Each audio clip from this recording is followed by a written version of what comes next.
الحمد لله نحمده ونستعينه ونستغفره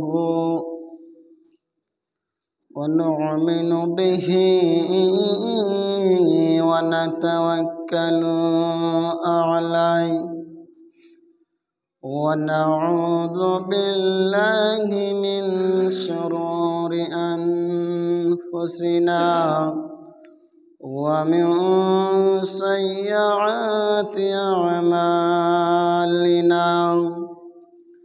من يهده الله فلا مضل له ومن يضلله فلا هادي له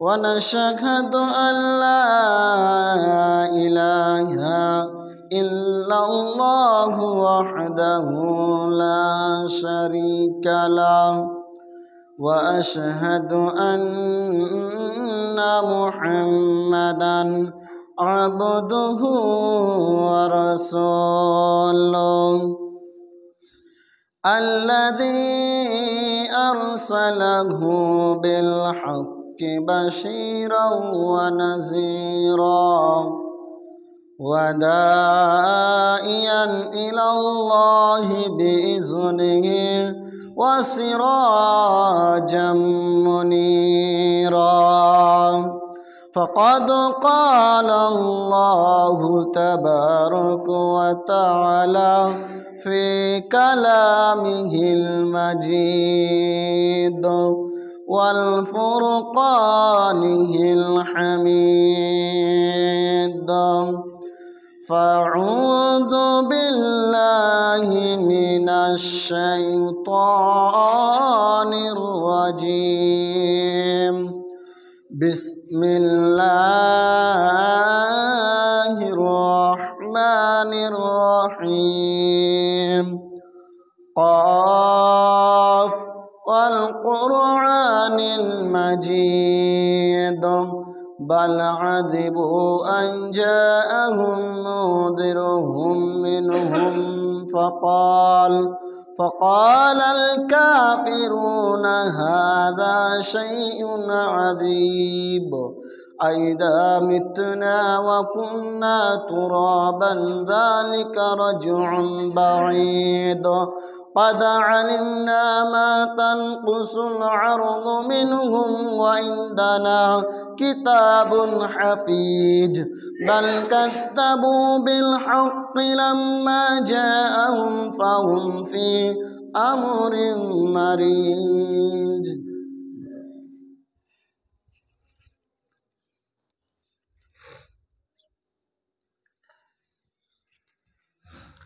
نحمده ونصلي على رسوله الكريم أما بعد فأعوذ بالله من الشيطان الرجيم بسم الله الرحمن الرحيم يا أيها الذين آمنوا استعينوا بالصبر والصلاة إن الله مع الصابرين وقال الله تبارك وتعالى إن الصلاة تنهى عن الفحشاء والمنكر وقال الله تبارك وتعالى هذه جهنم التي كنتم توعدون اصلوها اليوم بما كنتم تكفرون وقال النبي صلى الله عليه وسلم أول ما يحاسب به العبد يوم القيامة الصلاة فإن صلحت صلح له سائر عمله وإن فسدت فسد سائر عمله وقال النبي صلى الله عليه وسلم ثلاثة لا يدخلون الجنة أبدا الديوث والرجلة من النساء ومدمن الخمر যদি কোরআন হাদিস না মানি জীবনে কি কি হবে গো মৃত্যুর পরে। যদি কোরআন হাদিস না মানি জীবনে, কি হবে গো মতের পরে। কবরের মাঝে কি দিব জবাব, কবরের মাঝে কি দিব জবাব, মুনকার নাকিরের তরে। কি হবে গো মতের পরে। যদি কোরআন হাদিস না মানি জীবনে, কি হবে গো মতের পরে। চার মাযহাবকে ফরজ এনেছি, এক মাযহাবে আমল করেছি। চার মাযহাবকে ফরজ এনেছি, এক মাযহাবকে আমল করেছি। কোরআন হাদিসের দিকে দেখিনি তো ফিরে, কি হবে গো মতের পরে। কি হবে গো মৃত্যুর পরে। যদি কোরআন হাদিস না মানি জীবনে, কি হবে গো মৃত্যুর পরে। একসাথে 3 তালাক দিলাম, তওবা করব করে নিলাম। ইমাম সাহেবের ফতোয়া পেলাম, ঘরের বউ পরকে দিলাম। একসাথে 3 তালাক দিলাম, তওবা করব করে নিলাম। ইমাম সাহেবের ফতোয়া পেলাম, ঘরের বউ পরকে দিলাম। এমন বিধান কভু ইসলামে কি হতে পারে। কি হবে গো মতের পরে। যদি কোরআন হাদিস না মানি জীবনে, কি হবে গো মৃত্যুর পরে। কি হবে গো মতের পরে। উপস্থিত জামিয়া মসজিদের মুসল্লিগণ, সর্বপ্রথম ওই মহান পাক রব্বুল আলামিনের প্রশংসা করি, যিনি আমাদের এই পৃথিবীর বুকে বাঁচিয়ে রেখেছেন, যিনার দয়ায় মায়ায় আমরা আজ পৃথিবীর বুকে বেঁচে আছি। তিনারই প্রশংসা করব, তিনার প্রশংসা করে শেষ করা যায় না। তাই একটি ছোট্ট ওয়ার্ডের দ্বারাই, ছোট্ট লাফজের দ্বারাই তিনার প্রশংসা শেষ করব। তাই আমরা সকলে বলি আলহামদুলিল্লাহ। তারপরে পরে আমার নবী, আপনার নবী, সারা বিশ্বের নবী, তাজদারে মদিনা আহমদ মুস্তফা মুহাম্মদ মুস্তফা, সকলে বলেন সাল্লাল্লাহু আলাইহি ওয়াসাল্লাম। বন্ধুগণ, আল্লাহ সুবহানাহু ওয়া তাআলা এই মানব জাতিকে কিসের জন্য সৃষ্টি করেছেন?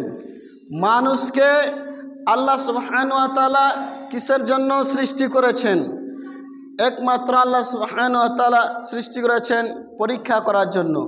আল্লাহ সুবহানাহু ওয়া তাআলা সূরা মুলকের মধ্যে বলছেন, আল্লাযী খালাকাল মাউতা ওয়াল হায়াতা লিয়াবলুয়াকুম আইয়ুকুম আহসানু আমালা। আমি জীবন ও মৃত্যু সৃষ্টি করেছি যে কোন ব্যক্তি আমার সব থেকে উত্তম আমল করছে এই জন্য। তাহলে অত্র আয়াত দ্বারা প্রমাণ হলো যে আল্লাহ সুবহানাহু ওয়া তাআলা আমাদেরকে সৃষ্টি করেছেন পরীক্ষা করার জন্য। যে মানুষকে ৭৭ বছর ৮০ বছর মানে এইরকম করে বয়সটুকু, যাকে যেটুকু বয়স দিয়েছেন আল্লাহ সুবহানাহু ওয়া তাআলা কেবল পরীক্ষা করার জন্য, যে বয়সটুকুর মধ্যে আমার বান্দা এই বয়সটুকু কাতি বয় করছে, সে আমার পিছনে বয় করছে না শুধু পরিবারের পিছনে বয় করছে, শয়তানের পিছনে বয় করছে। এই কারণে সৃষ্টি করেছে আল্লাহ সুবহানাহু ওয়া তাআলা। যদি আমরা আল্লাহর সুবহানাহু ওয়া তাআলার নিকটে যদি আমরা পরীক্ষাতে ফেল হয়ে যায়, তাহলে আমাদেরকে কাল কিয়ামতের দিন লাল আগুনে যেতে হবে কাল কিয়ামতের দিন। আর যদি আমরা পরীক্ষাতে পাস করে নিই আল্লাহ সুবহানাহু ওয়া তাআলার, তাহলে আমরা জান্নাত লাভবান করব ইনশাআল্লাহ। তাহলে আজকে আপনাদের সম্মুখে আমি বলবো আমরা কি আমল করলে জান্নাত লাভবান করতে পারবো, আমি এই সম্পর্কে আলোচনা করব ইনশাআল্লাহুল আজিজ। উজু করে একনিষ্ঠভাবে 2 রাকাত সালাত আদায় করলে মানুষের গুনাহ মোচন হয়ে যায়। আল্লাহ সুবহানাহু ওয়া তাআলা সূরা বাকারার মধ্যে 45 নম্বর আয়াতে ইরশাদ করছেন, কি বলছেন শুনুন। বিসমিল্লাহির রহমানির রহিম ওয়াস্তাঈনু বিস-সাবরি ওয়াস-সালাহ, তোমরা ধৈর্য ও সালাতের মাধ্যমে আল্লাহর নিকটে সাহায্য চাও। কার নিকটে? না তো আল্লাহর নিকটে সাহায্য চাইতে হবে। কিসের? ধৈর্য রেখে ও সালাতের মাধ্যমে আল্লাহর নিকটে সাহায্য চাইতে হবে। তিনি আরও বলছেন সূরা বাকারার মধ্যে 153 নম্বর আয়াতে কি বলছেন, ইয়া আইয়ুহাল্লাযীনা আমানুস্তাঈনু বিস-সাবরি ওয়াস-সালাহ ইন্নাল্লাহা মা'আস-সাবিরিন। আল্লাহ সুবহানাহু ওয়া তাআলা এখানে ঈমানদারকে ডেকে বলছেন, কোনো বেঈমানকে ডেকে বলেন না।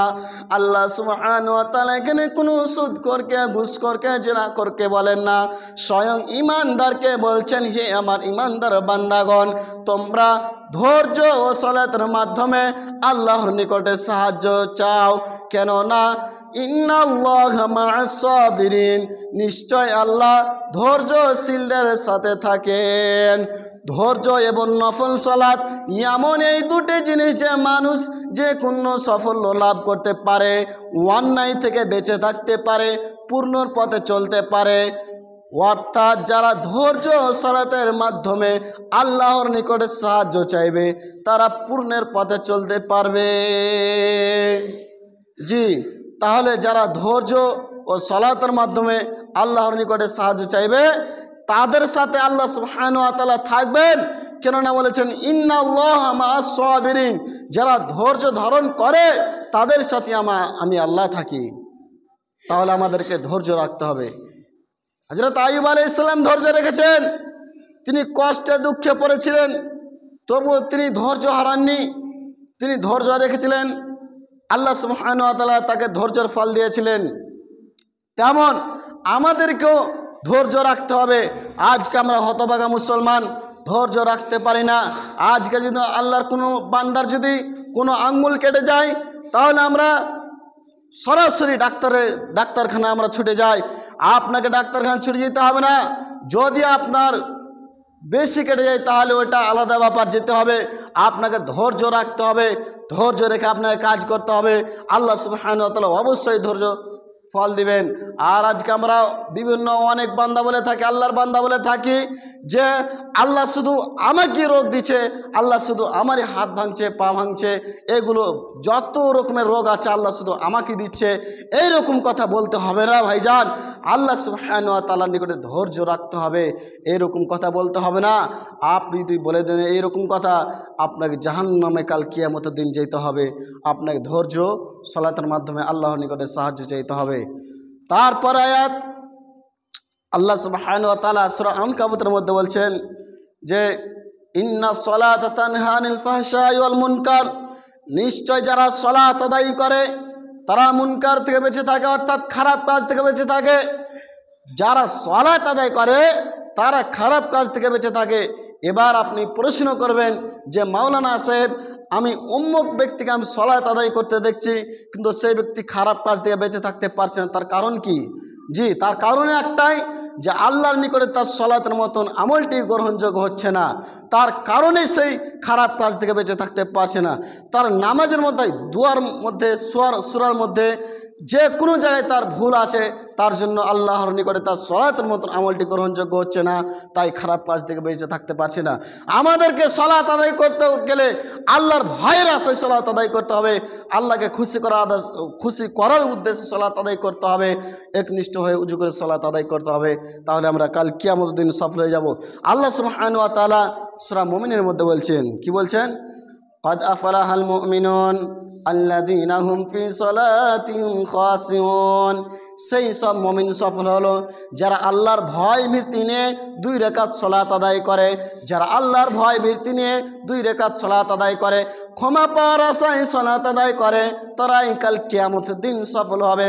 অত্র আয়াত দ্বারা প্রমাণ হলো যে আল্লাহর ভয়ের আশায় ক্ষমার আশায় যারা ভালোভাবে সালাত আদায় করে তারাই কাল কিয়ামতের দিন সফল হবে। আল্লাহ সুবহানাহু ওয়া তাআলা সূরা আল ইমরানের মধ্যে 135 নম্বর আয়াতে বলছেন, কি বলছেন? ওয়াল্লাযীনা ইযা ফাআলু ফাহিশাতান আও যালামু আনফুসাহুম যাকারুল্লাহ ফাস্তাগফিরু লিযুনুবিহিম। আর যারা যখন কোন মানুষ গুনাহের কাজ করে তখন তারা যেন তাদের উপরে জুলুম না করে। আর যখন গুনার কাজ করে যদি তারা ক্ষমা প্রার্থনা করে আর আল্লাহর ভয়ের আশা যদি ক্ষমার পার আশা যদি ক্ষমা প্রার্থনা করে, আমি এমন ব্যক্তিকে অবশ্যই ক্ষমা করে দেবো, আমি অবশ্যই ক্ষমা করে দেবো। আল্লাহ সুবহানাহু ওয়া তাআলা আর সূরা জুমার মধ্যে ইরশাদ করেছেন 53 নম্বর আয়াতে, কি বলছেন? কুল ইয়া ইবাদিয়াল্লাযীনা আসরাফু আলা আনফুসিহিম লা তাকনাতু মির রাহমাতিল্লাহ। হে আমার বান্দাগণ, যারা তোমরা অপরাধ করেছো, লা তাকনাতু মির রাহমাতিল্লাহ, আমার রহমত হতে তোমরা নিরাশ হয়ে যেও না, আমার রহমত হতে তোমরা হতাশ হয়ে যেও না, তোমরা নাফসের উপরে তোমরা জুলুম করিও না।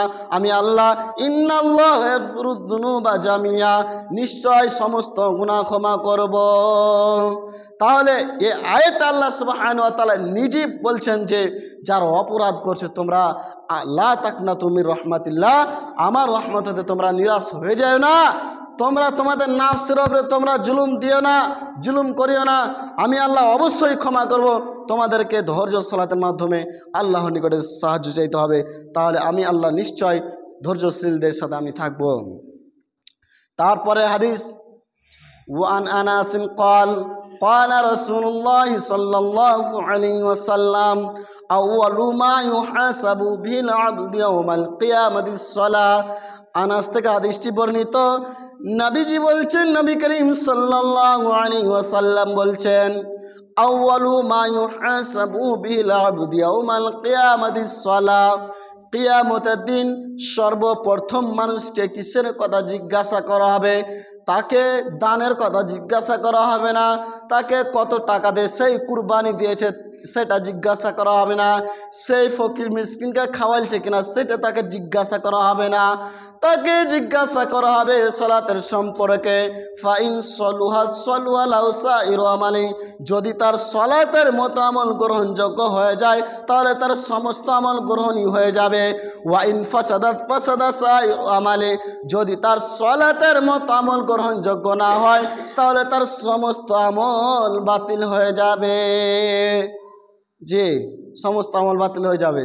তাহলে এবার আপনি বলেন, যদি আপনি সালাত না আদায় করেন আর যদি আপনি লক্ষ লক্ষ টাকা খরচ করে যদি আপনি কুরবানি দিয়ে থাকেন, লক্ষ লক্ষ টাকা যদি আপনি দান খায়রাত করে থাকেন, ফকির মিসকিনকে খাওয়ান, যতই আপনি হজ করেন উমরা করেন, আপনার কোনোই লাভ হবে না। কেননা নবীজি বলেছেন যে আউয়ালু মা ইউহাসাবু বিল আবদি ইয়াউমাল কিয়ামাতিস সালাহ, যদি তোমার সালাত গ্রহণযোগ্য হয়ে যায় কিয়ামতের দিন তাহলে তোমার সমস্ত আমল গ্রহণযোগ্য হয়ে যাবে। সর্বপ্রথম সালাত সম্পর্কে জিজ্ঞাসা করা হবে মানুষকে, তাকে অন্য কিছুর কথা জিজ্ঞাসা করা হবে না। আর যদি সালাত গ্রহণযোগ্য হয়ে যায় তাহলে তার সমস্ত আমল গ্রহণযোগ্য হয়ে যাবে। তাহলে আমাদেরকে কি করতে হবে? আমাদেরকে কুরবানি করতে হবে আগে? আমাদেরকে দান খয়রাত করতে হবে আগে? না, আমাদেরকে আগে সালাতের মতন আমলটিকে জড়িয়ে ধরতে হবে। عن رابع بن قاب قال كنت أبيت مع رسول الله صلى الله عليه وسلم فآتيته بوجوئه وحاجاته فقال سل فقلت أسألك مرافقتك في الجنة। রাবিয়া বিন কাব রাদিয়াল্লাহু আনহু একদিন রাসূল সাল্লাল্লাহু আলাইহি ওয়াসাল্লামের সাথে রাত্রি যাপন করতেন। তার উজু ইস্তেজার পানি উপস্থিত করলেন। ওই ব্যক্তি রাসূল সাল্লাল্লাহু আলাইহি ওয়াসাল্লামের কাছে উজু ইস্তেজার পানি উপস্থিত করলেন। তার বিনিময়ে আল্লাহ রাসূল বললেন ওই ব্যক্তিকে যে তুমি আমাকে উজু ইস্তেজার পানি যে নিয়ে দিলে, এর বিনিময়ে তুমি আমার কাছে কি চাও, এর বিনিময়ে আমার কাছে তুমি কি নিবা?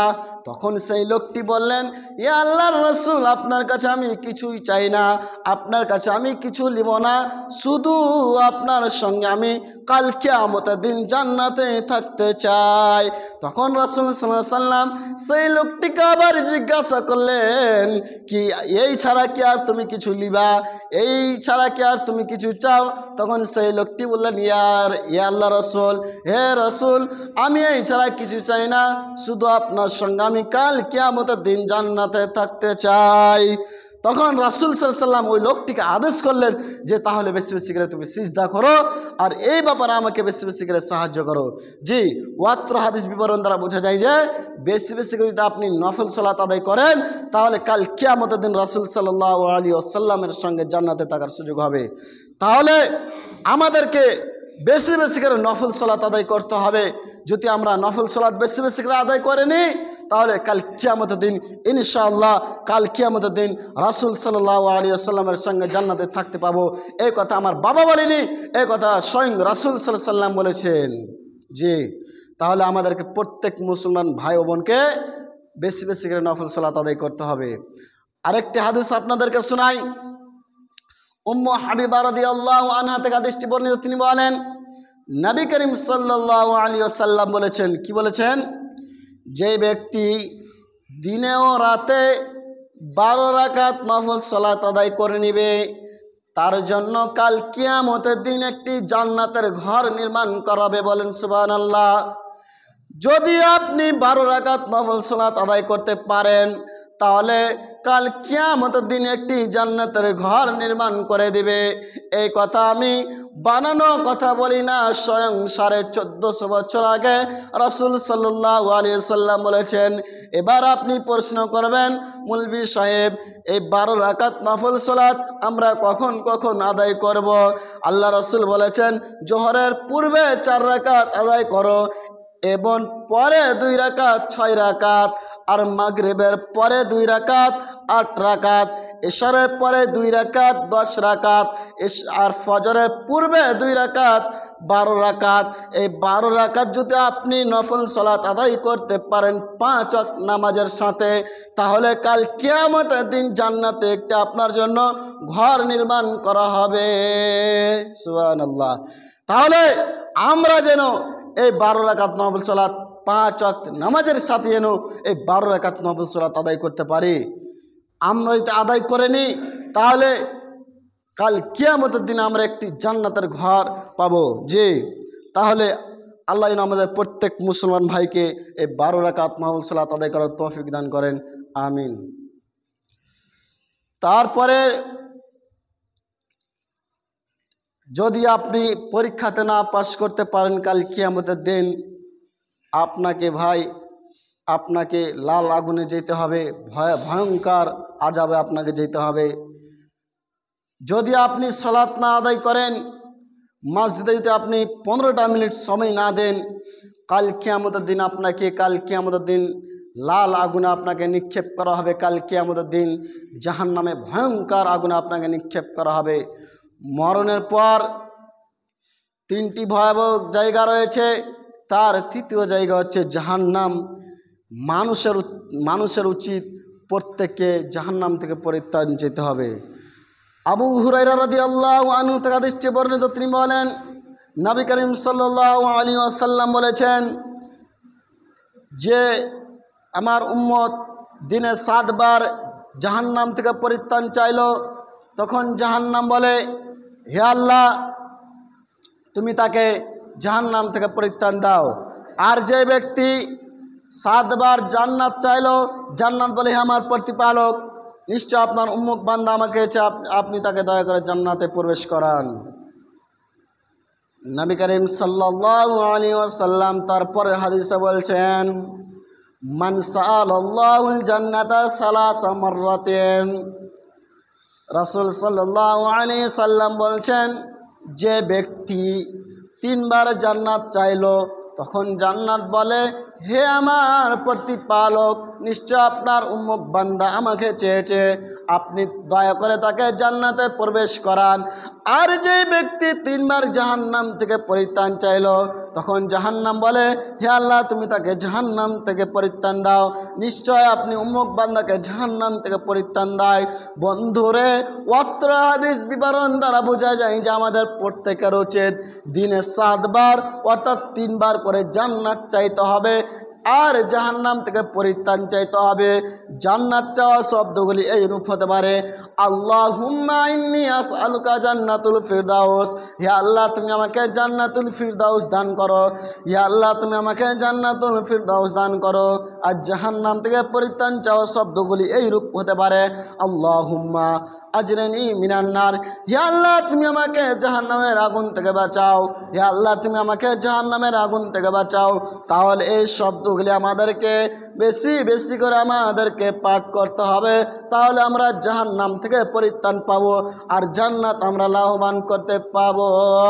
তারপরে আল্লাহ সুবহানাহু ওয়া তাআলা সূরা ইয়াসিনের মধ্যে 68 নম্বর আয়াতে ইরশাদ করছেন, কি বলছেন শুনুন কান খুলে, হাজিহি জাহান্নামুল্লাতী কুনতুম তুআদুনা ইসলাউহাল ইয়াওমা বিমা কুনতুম তাকফুরুন, এই সেই জাহান্নাম যার ব্যাপারে তোমাদেরকে সাবধান সতর্ক করা হচ্ছিল, কিন্তু তোমরা সাবধান হওনি।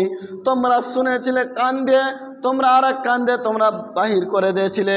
তোমাদেরকে জাহান্নামের কথা শোনা হয়েছিল, তোমরা সাবধান হওনি। এই সেই জাহান্নাম যারা দুনিয়াতে কুফরি করেছিল, যারা আল্লাহকে অস্বীকার করেছিল, যারা আল্লাহর রাসূলকে অস্বীকার করেছিল, সেই সমস্ত ব্যক্তিদেরকে ওই কাল কিয়ামতের দিন জাহান্নামে যখন নিক্ষেপ করা হবে, তখন তাদেরকে পৃথিবীর সারা সমস্ত কথা স্মরণ করা হবে। তুমি অমুক জায়গায় চুরি করেছিলে, তুমি অমুক জায়গায় ডাকাতি করেছিলে, তুমি সুদ খেয়েছিলে, তুমি অমুককে তুমি জেনা করেছিলে, তাকে ইত্যাদি সমস্ত কথা তাকে স্মরণ করিয়ে দিয়ে তাকে অপমান করে জাহান্নামে তাকে নিক্ষেপ করা হবে। যারা কুফরি করেছিল, দুনিয়াতে আল্লাহকে অস্বীকার করেছিল, তাদেরকে অপমান করে সমস্ত কথা স্মরণ করানো হবে। আর সেই ব্যক্তি বলবে, হ্যাঁ আল্লাহ আমি অবশ্যই ওই কাজটি করেছিলাম। মানে এক এক করে সমস্ত কাজ তাকে স্মরণ করিয়ে দেওয়া হবে আর তাকে অপমান করে জাহান্নামে নিক্ষেপ করা হবে। তাহলে আমাদেরকে আল্লাহ সুবহানাহু ওয়া তাআলার জিকির আজকার করতে হবে ও আল্লাহ রাসূলের হাদিসকে মেনে চলতে হবে, যে তাহলে আমরা কাল কিয়ামতের দিন সাকসেসফুল হব। আল্লাহ সুবহানাহু ওয়া তাআলা সূরা সাফফাতের মধ্যে বলছেন, বলো এই জান্নাতের সফলতা উত্তম না জাক্কুম গাছ? এই জাক্কুম গাছটা আমি তৈরি করেছি পাপীদের জন্য, অত্যাচারীদের জন্য। এই জাক্কুম গাছ তারা খাবে আর তাদের গলাতে যখন আটকে যাবে, তখন তাদের পিপাসার জন্য তারা চিৎকার করবে পানির জন্য, তখন তাদেরকে দেওয়া হবে ফুটন্ত টকবকে পানি দেওয়া হবে। আর যখন তাদেরকে ফুটন্ত পানি দেওয়া হবে, তখন তাদের চামড়াগুলি গলে গলে পড়বে, তখন তাদের নাড়িভুড়ি বের হয়ে যাবে আর সেই জাহান্নামে আবার তাদেরকে ফিরে যেতে হবে। আল্লাহ সুবহানাহু ওয়া তাআলা সূরা আল কোরআনের মধ্যে বলছেন, ইন্নাশ শাজারাতা জাক্কুম তুআমুল আসিম, অবশ্যই জাক্কুম গাছ অপরাধীরা খাবে। আর যখন জাক্কুম গাছ তারা খাবে আর পিপাসার জন্য তাদেরকে দেওয়া হবে ফুটন্ত টকবকে পানি। আর যখন টকবকে পানি দেওয়া হবে, কেমন টকবকে পানি আপনাকে উদাহরণ দিই, যেমন আমাদের বাড়িতে মা বোনরা ভাত রান্না করে আর যখন পানিগুলি উতলে উতলে উঠে টকবক করে ফুটে, সেই রকম পানি দেওয়া হবে। আর ফেরেশতাদেরকে বলা হবে তাকে ধরে নিয়ে এসো, টেনে হিঁচড়ে নিয়ে এসো আর জাহান্নামের মাঝখানে নিক্ষেপ করো আর তার মাথায় ঢেলে দাও গরম পানি, টকবকে ফুটন্ত পানি। আর বলা হবে তুমি এর স্বাদ গ্রহণ করো, তুমি এখন এর স্বাদ গ্রহণ করো।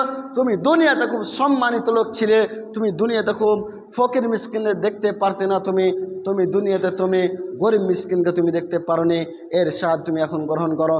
ভাইজান, তাহলে আমি টাইম শেষ হতে চললো, আমার এটাই বলা উদ্দেশ্য যে আমরা যেন প্রত্যেক মুসলমান সলাতের মতন আমলটি গ্রহণ ধরতে পারে, সলাত আদায় করতে পারে, আল্লাহ রাসূল হাদিসকে আমরা যেন অনুসরণ করতে পারে।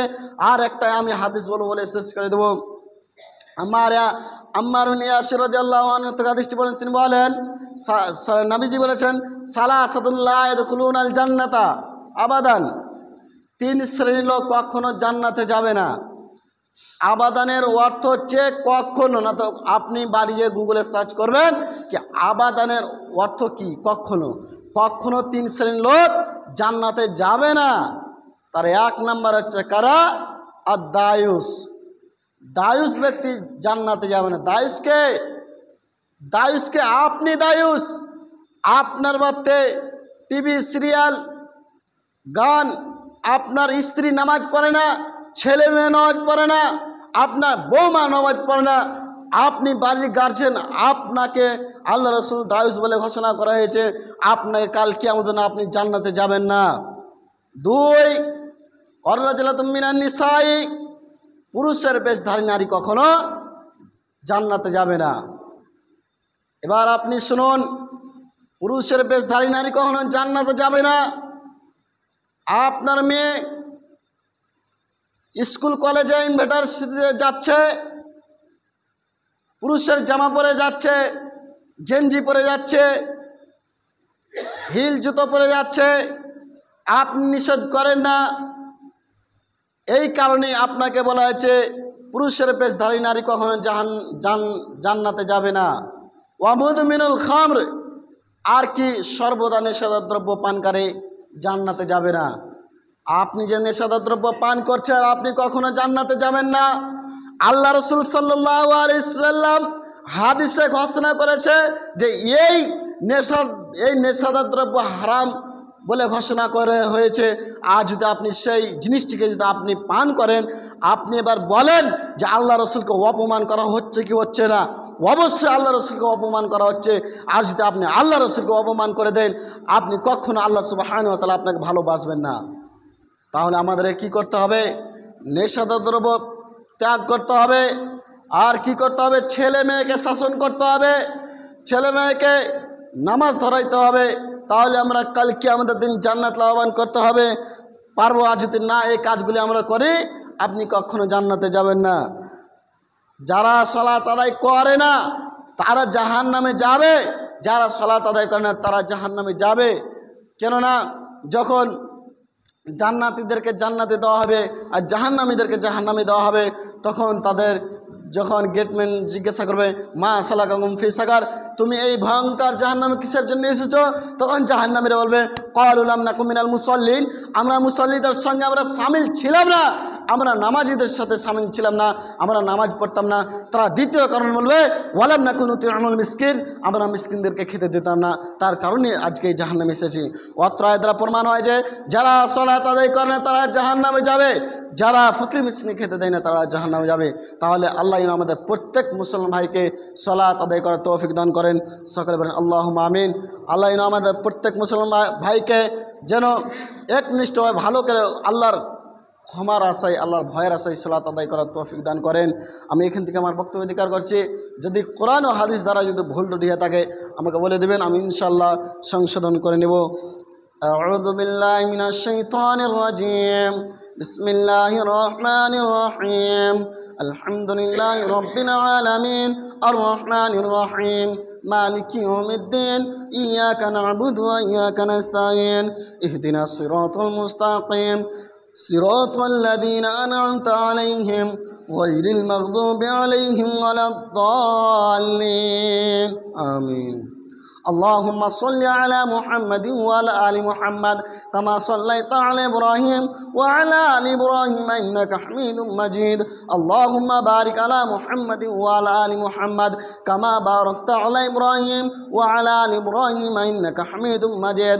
ربنا تقبل منا إنك أنت السميع العليم وتب علينا إنك أنت التواب الرحيم. وآخر دعوانا الحمد لله رب العالمين.